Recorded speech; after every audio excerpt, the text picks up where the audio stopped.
Episode 1.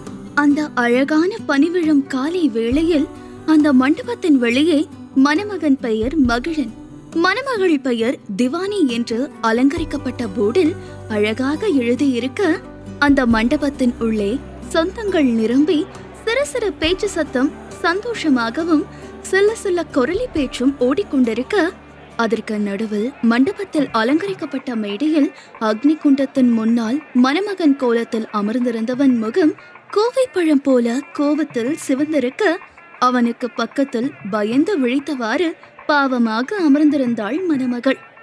அவர்களை சுற்றி மேடையில் நின்றிருந்த அனைத்து உறவுகள் முகத்திலும் சந்தோஷம் தெரிக்க, ஏய் அக்கா, சிரிச்ச மாதிரி இருடே என்று குனிந்து தன் அக்கா காதில் மெதுவாக கூறினாள் தாரிகா.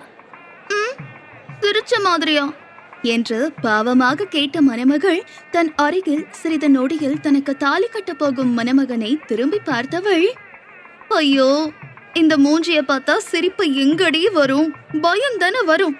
சிவனேன்னு கல்யாண சோறு தின்னுட்டு போலான்னு வந்தவளை பிடிச்சு இப்படி மாலைய போட்டு பலி கொடுக்க போற ஆடு மாதிரி உட்கார வச்சிருக்கீங்களே, படுபாவிங்க.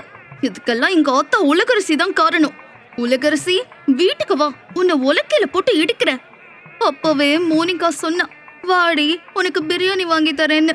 நான் தான் கல்யாணத்துக்கு போனா விதவிதமா ஓசையில சோறு போடுவாங்கன்னு அவ பேச்ச கேட்காம வந்து இப்ப நானே பிரியாணி ஆக போறேனே என்று மனதில் புலம்பி அழுது கொண்டிருந்தாள் நம் நாயகி ரித்யா.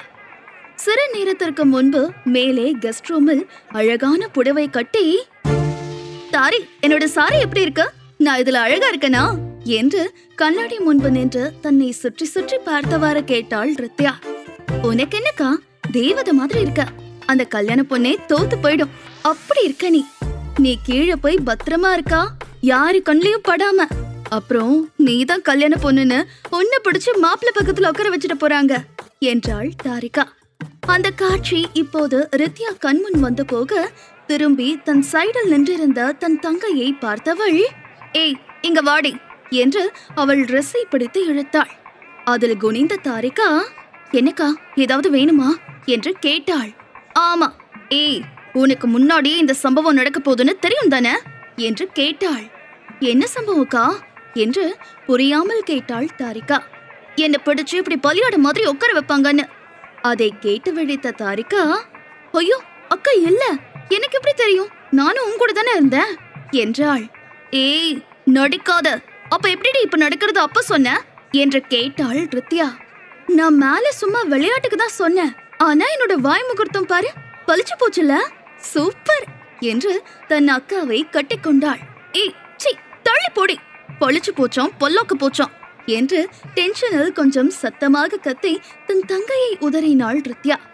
அதில் அனைவரும் அவளை புரியாமல் பார்க்க, அப்போதுதான் தன் அருகில் இன்னும் சிறிது நேரத்தில் தனக்கு மனைவியாக போறவளை திரும்பி பார்த்தான் அவள் அருகில் மணமகனாக அமர்ந்திருக்கும் நம் மகிழன். ரித்யா என்ன என்று உலகரசி அவளை முறைக்க, ஒன்னும் இல்லம்மா என்று பாவமாக முகத்தை வைத்துக்கொண்டு அமைதியாக கீழே குனிந்து கொண்டாள் ரித்யா.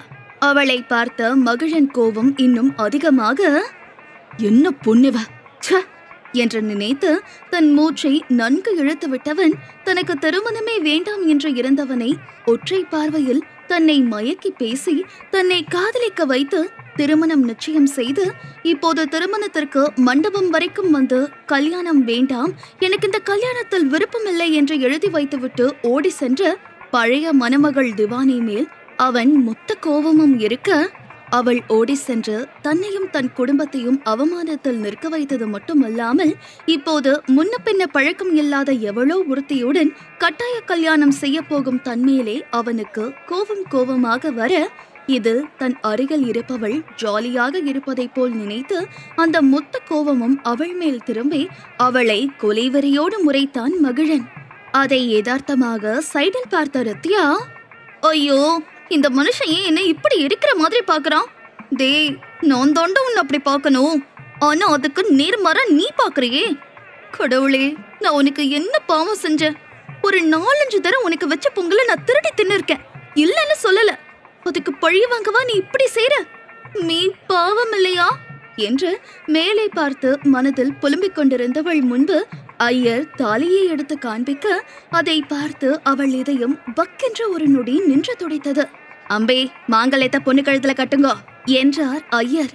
அதை கேட்டு மகிழன் அமைதியாக அதே இறுகிய முகத்துடன் இருக்க, அவன் அருகில் குனிந்த மகிழன் தம்பி தியான், அண்ணா தாலிய வாங்கி கட்டு என்றான் மெதுவாக. அதை கேட்டு சைடில் கண்கள் சிவக்க அவனை முறைத்தான் மகிழன். இப்ப என்ன முறைச்சு என்ன புண்ணியம்? அவங்க பாரு அப்பா அம்மாவ, திரும்ப அவங்களை கஷ்டப்படுத்தாத, ப்ளீஸ் அண்ணா வாங்கி கட்டு என்றான் தியான். அதை கேட்டு தன் தாய் தந்தையை பார்த்தான் மகிழன். அவர்கள் முகத்திலோ அவன் இன்னும் தாலியை வாங்காமல் இருப்பதை பார்த்து பயம், தவிப்பு எல்லாம் தோன்ற, அவன் அம்மா மாதவி, வாங்கி கட்டுப்பா என்றார் கெஞ்சலாக. அதில் தன் மூச்சை நன்கு இழுத்து விட்டவன் ஐயர் கையில் இருந்த தாலியை வேகமாக வாங்கி தனக்கு பக்கத்தில் இருக்கும் ரித்தியா முகத்தை கூட பார்க்காமல் கடமையே என்று வேகமாக அவள் கழுத்தில் தாலியை கட்டி முடித்தவன், என் கையால தாலி வாங்கி தப்பு பண்ணிட்ட, கண்டிப்பா நீ என் கூட சந்தோஷமா இருக்க போறதில்ல, உன்னோட வாழ்க்கை இதோட முடிஞ்சு போச்சு, உன்னோட சந்தோஷமும் சேர்த்துதான் என்று அவள் காதில் கூறியவன் நேராக அமர்ந்தான். அதை கேட்ட ரித்யா அதிர்ச்சியாக திரும்பி கண்கள் விரிய அவனை பார்த்தாள்.